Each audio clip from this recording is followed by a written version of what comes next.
नहमदुहु व नसल्ली अला रसूलिहिल करीम। एक सवाल नवाब शाह से हमारे पास है कि क्या सहाबा किराम अलैहिम रिदवान नबी करीम अलैहिस्सलाम का थूक मुबारक अपने जिस्म पर और अपने चेहरों पर मल लिया करते थे।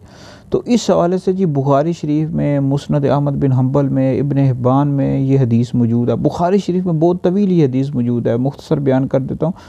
हज़रत सैयदना मिसवर बिन मखरमा और मरवान रज़ी अल्लाह ताला अन्हुमा से रवायत है कि जब उर्वा बिन मसूद नबी करीम अलैहिस्सलाम की बरगाह में कुफ़ार के वकील बन कर आए, तो वो सहाबा जिस तरह हज़ूर अलैहिस्सलाम की ताज़ीम किया करते थे, वो इन मामूलात को देखते रहे।